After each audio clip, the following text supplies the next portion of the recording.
Welcome to my garden. So coming up here, this is a lovely hibiscus. I don't remember the variety, but she has really pretty pale pink flowers with a dark center. Here is where my cucumbers are this year. I'm following Whispering Willow Farms recommendation on doing an umbrella trellis because my cucumbers failed miserably last year. And then I have two random broccoli plants, not broccoli, cauliflower right here. And then I also have loofah planted along this side. It's gonna come trellis up this fencing, which I will reinforce the fencing. I just haven't done it yet. And then I got some cute little mushroom right there. But we've got cucumber in this bed. Here is some daisies with a echinacea plant.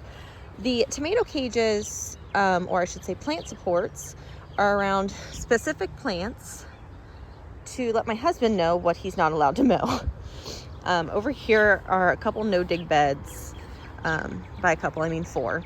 I've got Tromponcino squash planted in the front 2, and I'm gonna have a trellis going to connect the 4 beds. Then over here, I've got a raspberry bush. And then over here is, basically I'm trying to make this my perennial herb bed, which I'm not going to be planting any more perennial herbs in it other than the chamomile. I've got variegated mint right there, and then I've got pineapple sage there. That's my chicken. And then I've got some turnips planted in here that were sown in the February or March, I don't know. And then I'm going to be putting nasturtium in here so that way it can trail over. And then I'm also going to be putting some other annuals in here until it starts to fill out. Next to it, this is where I do my carrots. It has very loose, rich soil with compost, and I don't know, it's just the loosest, deepest bed. So this is where my carrots get planted. I've got a basil start in here. There we go. I think it's my lemon basil. Down there is a bee balm that's getting ready to flower.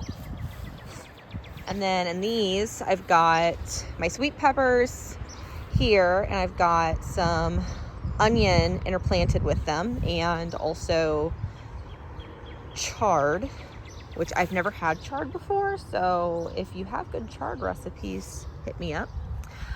I've got some really gross looking mushrooms, but I know mushrooms are a sign that you have healthy soil, so I tend to leave them. Here I've got Pablo head lettuce, which it is just beautiful. And then there's some onion growing in here also that is not quite ready yet.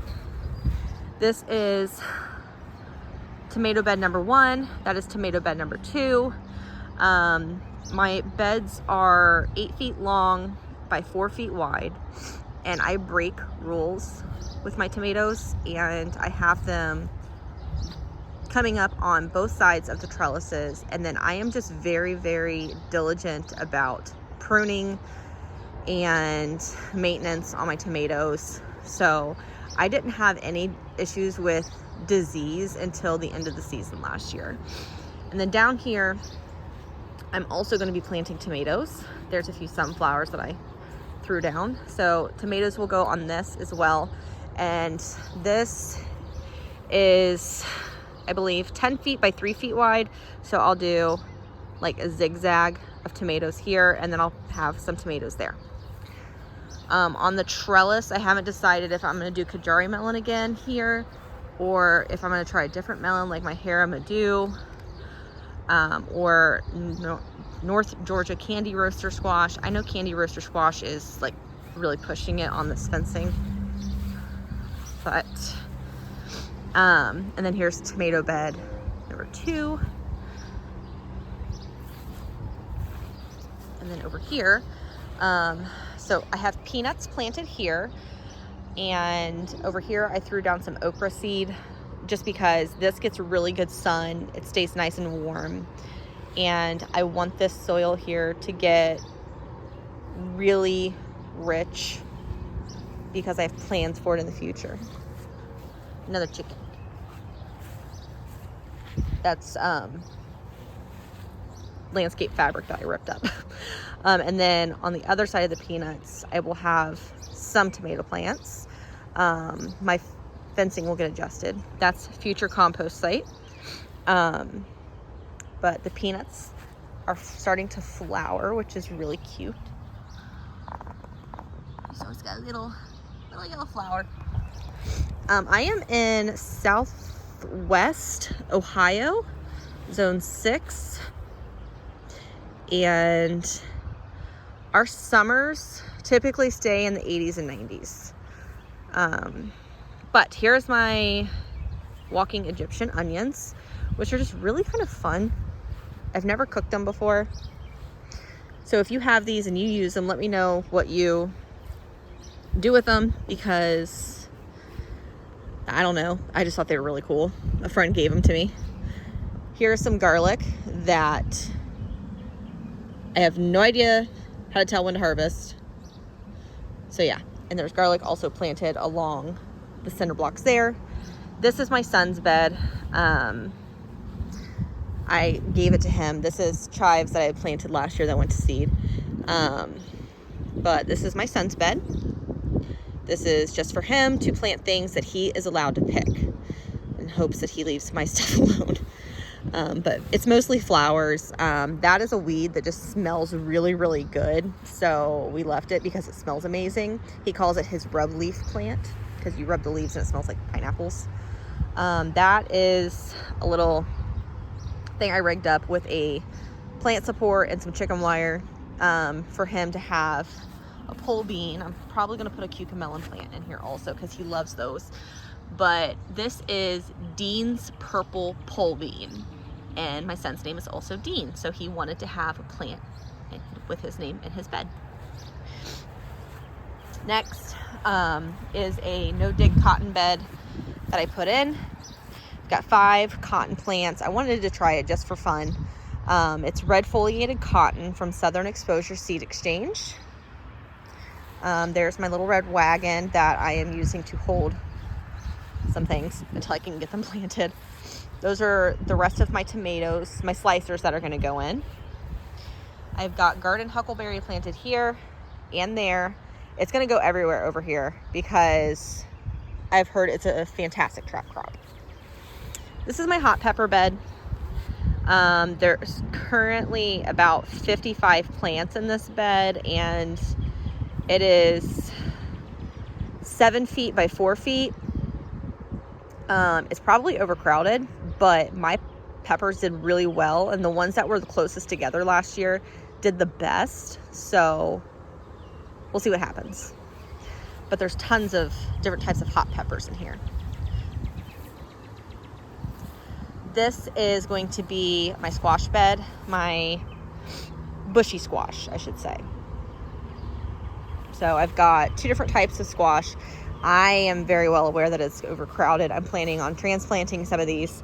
I wasn't expecting them all to germinate, because like all of those germinated, and then I only have 3 on this side that have germinated, and this is the Genovese zucchini, and this is, I couldn't even tell you anymore. I don't know. That's a pick and pick.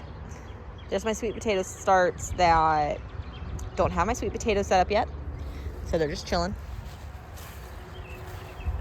That is a Tithonia Mexican sunflower. They are stunning. It was one of my favorite plants last year. This is my potato bed. I've never grown potatoes before, so yeah. It's going to be expanded probably another 6 feet by the time July hits. It's just been so miserably hot, like in the 90s, and dry in Ohio. Like we went like 3 weeks with no rain, which is not like our springs at all. And it was just absolutely miserable. So that little plant right there is a blue Hubbard squash, and I've got one planted there also because this is my squash bed, and I've heard it's an amazing trap crop for squash vine borers and squash bugs. So this is my hope that works. If I get anything out of it, awesome. I've got like another 5 of them to just, I'm gonna put them over there by that squash bed. Oh, also that is my grapevine that my papa planted probably 40-50 years ago. So it's very special. It's Concord grape, but I love it. So potatoes, I've got just like a hodgepodge of varieties in here. I planted this part, I want to say in October, and then I planted those like as soon as the soil was able to be worked, like I want to say March. And it's just amazing the difference. Those are also plants that my sister gave me, seed potatoes my sister gave me, and the chits were literally 3 feet long, and I just planted the entire plant, chit and all. So, and they're doing fantastic. So we'll see how that harvest is. I do have a little potato bloom, and it's so cute.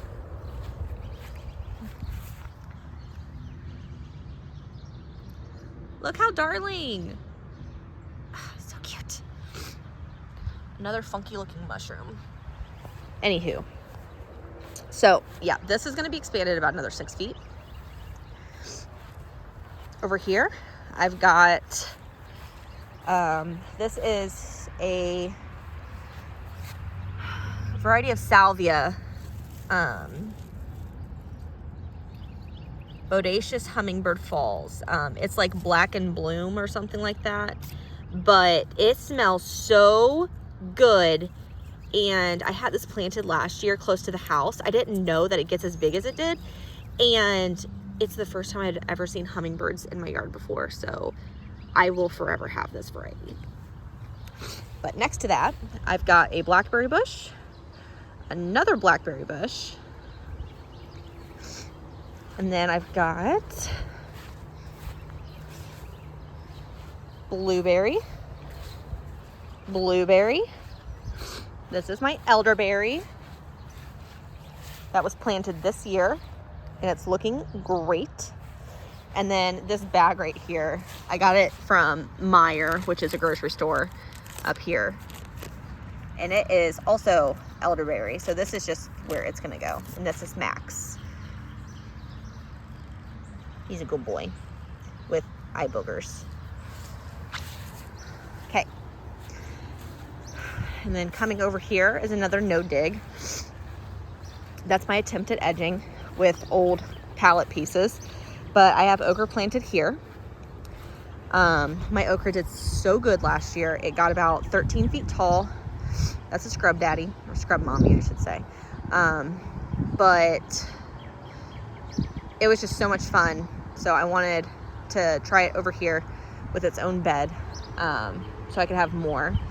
And then right here is my bean bed. I've got pole beans in the middle, and then I've got bush beans on the sides. Those were started a while ago, and so I planted the starts that I had started, and then I also have seeds put down. So hopefully I can have a succession of beans, because the green beans that I made were so good. That's just some flowers that I need to find a home for. But look at how lovely that is. So pretty. And then I've got a type of black-eyed Susan here, and then there's supposed to be one here, but it did not come back. It had some seeds drop, so like that's a leaf of one, and then that's a leaf of one. But I saved the seeds and I started them, and I have starts that I just need to replace it with. But yeah, so that's that. Oh, I have another chicken right there. And speaking of chickens, if we turn around, that is my chicken coop that we just made. We just got chickens. during the chick days or whatever. I've got 19. I had 22. And then my little 10-pound terrier, well, she was a terror, and she is now a chicken killer. So, but let's see if any of the girls want to say hey.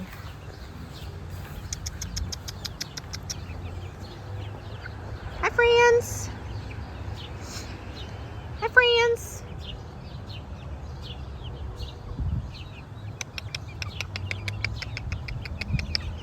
There's a hodgepodge mix of them in here, but we love them.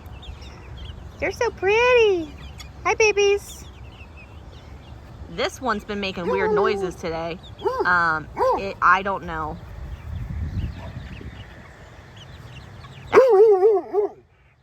It was supposed to be Polish. I'm told it's not a Polish. I'm told that it is a Houdan or Houdin. Ugh, gosh, the noises it was making. Supposed to be a hen. I'm not thinking it's a hen. This is the future site of Hank. Do you want some screen time? This is Hank. This is my baby. He's my firstborn son. Yes, and he's a very good boy. He's loud. Future site of my pumpkins. And then I've got sunflowers planted there. This is the year of the sunflowers. They're going literally everywhere that they can. Stop it. And this is going to be the last thing, I promise. This is a full sun garden right here. I've got gladiolas around my water pump. Hank, can you stop? Stop it. We're not playing. Anyways, I just wanted to show off my hollyhocks because they make me so happy. Hollyhocks. And then I had a volunteer come up. I think that this is, it's a pansy or viola. But look how pretty. I didn't plant that. I never bought seeds for it. It just showed up. How fun. And that's my bogus son's rose bush there. It's lovely. And down in front of my son's rose bush are lilies that he got me for Mother's Day last year that already had their blooms bent. So that's the first time I've gotten to see them. And this is my little redneck strawberry bed that my kids love. But that's it. On the little pink table right there, I've got my garden huckleberry and cherry tomatoes that need a home. And there is Max. Max the cat. Max. All right, bye guys.